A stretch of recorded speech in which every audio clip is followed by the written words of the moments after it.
It was a tough job, but we finally have Morello where we want him. Now one last step remains. Eliminate him. In his sections of the city, there's theft, robbery, blackmail, illegal lotteries, gaming rooms, and whorehouses appearing all the time. But what's the biggest problem? Drugs? Horseshit. The problem is that we don't get a cent out of it. That'll change as soon as we get rid of Morello. His organization will collapse, and all those small-time cheats, thieves, and criminals will kill each other without anybody over there to maintain order. Today we can finally remove that bastard once and for all. Paulie has come up with a plan. That's right. What my informants tell me, we have one chance to get this guy. Morello watches his back and almost never shows himself in public. Goes everywhere in his bulletproof limo, clammed up like some seashell. But today he's coming out. He's going to theater to do some socializing with the creme de la creme of Lost Heaven. And we'll be there to show him something too. Isn't this a bit risky? It's risky, but this is our only opportunity to waste him in public and show everyone our power. We'll do it like this. Wait in front of the building until the end of the show. People will start coming out, so there'll be a lot of confusion. With Morello trying to make his way out, his guerrillas won't have much of a chance to notice us before we hit him. Make sure you don't draw any attention to yourselves, so no shooting. Pull your weapons when you see him. I hope I still recognize him. Shouldn't be hard. Morello likes to wear his white suits. Not many people wear them these days. Each of you get a Thompson or Lupara from Vincenzo. Wait out in front of the theater on Central Island until Morello comes out. Then go to it. The performance ends at 9 o'clock, so make sure you're there on time. It should work out fine, so don't come back without his head. Okay, boss, let's get to it.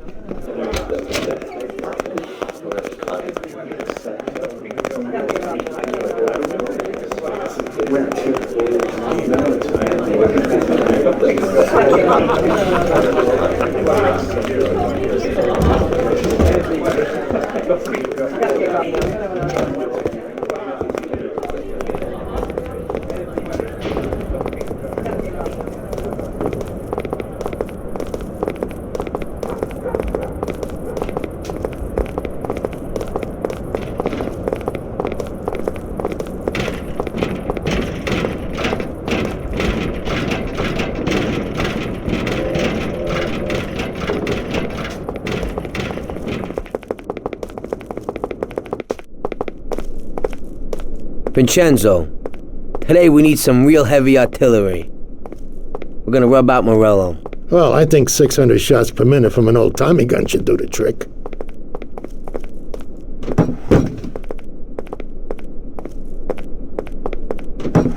At the same time, we could stick to the ancient ways and use a more traditional Sicilian weapon for a job of this size.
damn show must have finished earlier. That silver limousine! Catch him!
Brake! Hit the brake!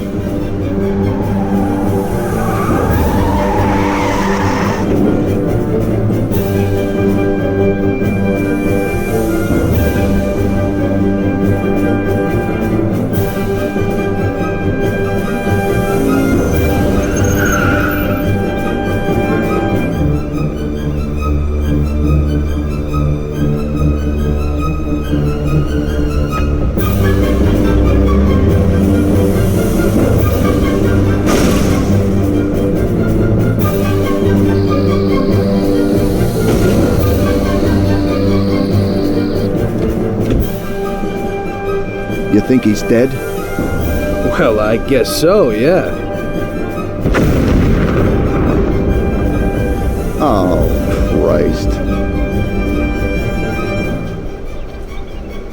Well, he's definitely dead now.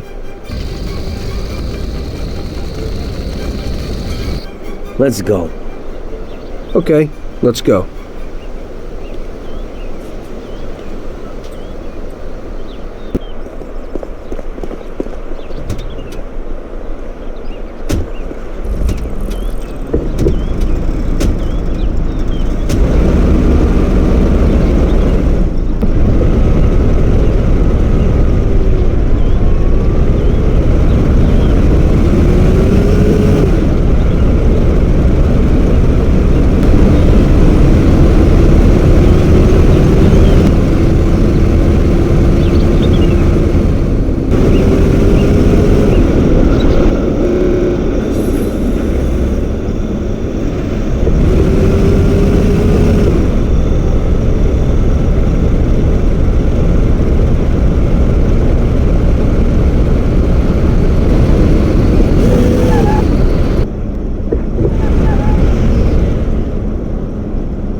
So, you killed Morello. That must have felt good, huh? We celebrated. Salieri was thrilled, of course. We ran the whole town, practically, and there seemed to be an end to the bloodshed. For a while, I felt like a king, until I came to a realization. If a regular guy like me could kill the most powerful man in the city, what good was all his power? Hell, if he hadn't been so powerful, he'd probably still be alive. It seemed to me that no matter how strong someone was, there was always somebody stronger to take them out. So where did that intuitive thought take you? Greediness is bullshit. When you have no money, you think that a few bucks a month will be enough. Then you realize that it wouldn't be bad to have a nice car. You get a great job in some high-up position, but in actuality, you're thinking about going higher. Before you know it, you want to be the President of the United States, and you want to win the war against the Germans. Luckily, that won't happen. Plus, the whole strategy of watching other people's backs has one basic flaw. The whole time you have to watch your own back, in case someone else has the same idea. So I thought to myself that maybe I ought to change my priorities a little. Great Bible story. Laugh it up. You know where it got me in the end. This. Who is it? It's from 1920. The old man is Don Pepone. The two younger ones are Salieri and Morello. This photo convinced me that this kind of life is poisonous. Morello and Salieri were friends, and they were both commanders of Pepone's regime. But in the 1920s, they got Don Pepone killed because of some deal. Strangely enough, Salieri still admires the guy now. Afterward, they divided up the city, and each ruled their own part of it. But they started to compete with each other. I ended up being Salieri's instrument of death to kill his best friend, to save him from looking Morello in the eye. It occurred to me that my friends and the people I loved were the same. Someday I'd turn to Paulie and be looking straight down the barrel of a gun. I couldn't be sure of anybody, above or below me. But you were risking your life every day. Being a sharpshooter for the Mafia ain't no bed of roses the way you tell it. It's different when you're living it. When you're full of energy and you're fighting for your life with someone who's like your brother. You're just two soldiers who know what needs to be done, and it all depends on your ability to survive. It's a war. The constant feeling that you can't even trust your best friend is terrible. You are alone, and death can come from anywhere. I'd lie awake at night wondering if the joke my best friend told me was really just a joke, or if I should get prepared for my own execution. A person needs someone he can trust.